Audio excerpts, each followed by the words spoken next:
Here I have an image opened up in the Develop module because I want to demonstrate in the lens corrections and the basic tab.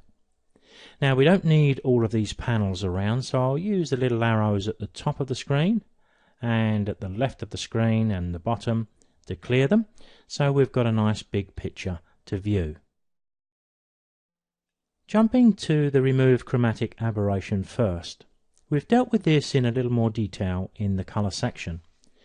But I said there that I've been using this tool for so long that I built up quite a degree of confidence in it. I used to enlarge the lens and look critically at areas to make sure I removed the chromatic aberration.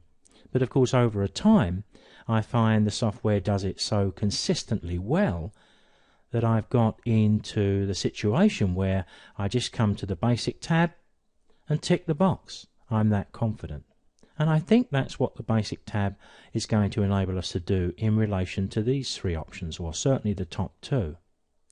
The other one we've also talked about in relation to the profile, and again it's a personal choice. In some instances we're going to need it, in others we may choose it or not. If I tick it here, for example, it changes the image. Do I want the image like that or like that? In some instances I quite like the distortion that's in the lens. It darkens down the edge and makes it look nicer sometimes, but it wouldn't be the be all and end all if I did tick this. I'd just need to go back into my basic settings up here and maybe just darken the image just a little bit to compensate. But on this occasion let's leave that unticked. I suppose the main reason for coming into this area was to look at these options down here, because here we've got a series of options which, where it can, doesn't work perfectly every time, but where it can, it will automatically fix verticals, levels and some other distortions too. So if I go down to these options, if I mouse over the vertical here, it says enable level and vertical perspective corrections only. Enable level corrections only. Enable full level horizontal and vertical perspective corrections. Rather a lot in that tooltip.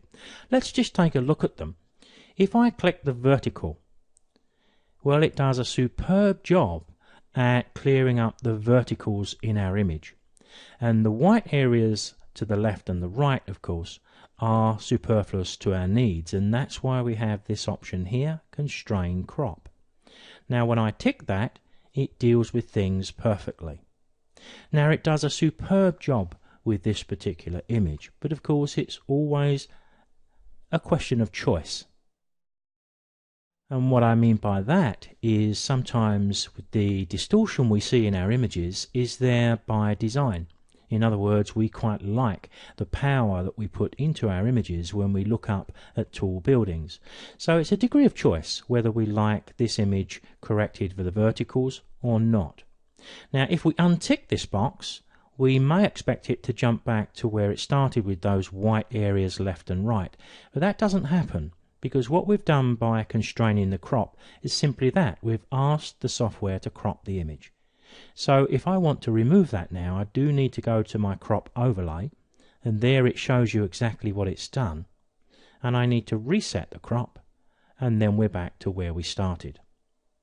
I'll click the off button and we'll go back to the start.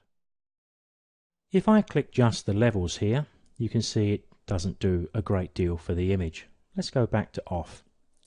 If I go to the full setting though, it does a great job.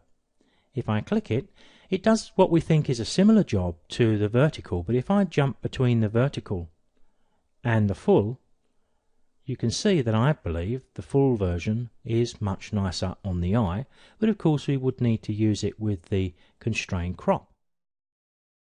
So with buildings like this, converging verticals sometimes are designed, in other words, we almost compose our picture to take advantage of them.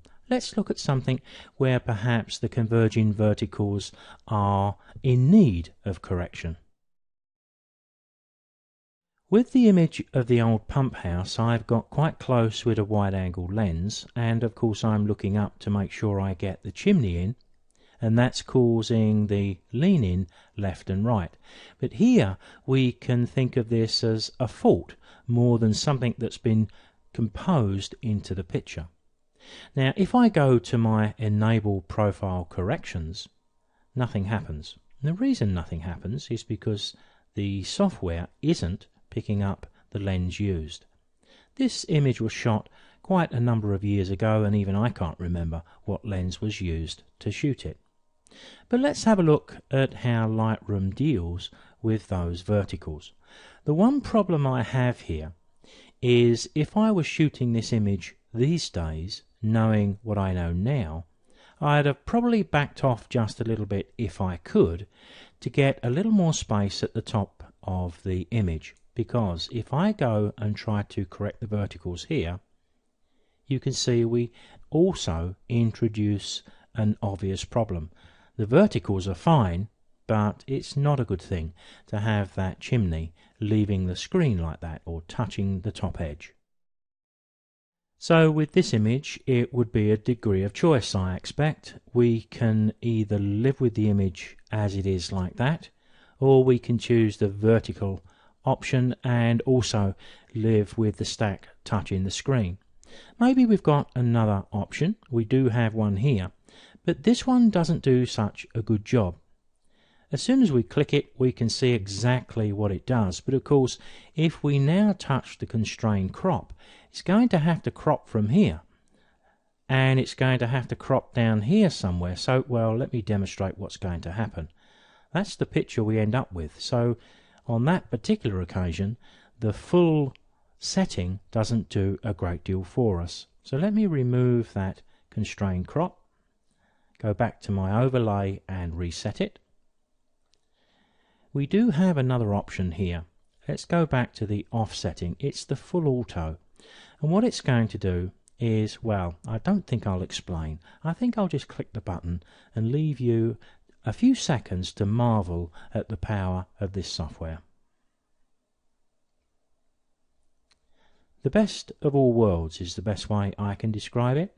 It hasn't given us an enormous space at the top, but it has dealt with the problem of the stack actually breaking the top of the screen.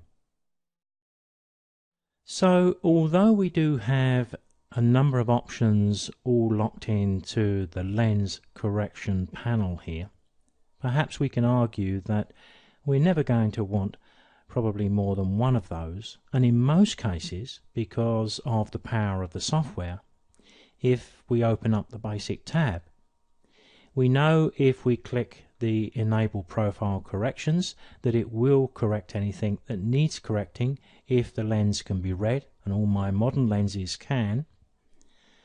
The confidence I have in the chromatic aberration can also be ticked, and we can accept the improvements that that brings. And with an image like this, my first port of call would be to the auto button, because 99 times out of 100 it's going to do a superb job.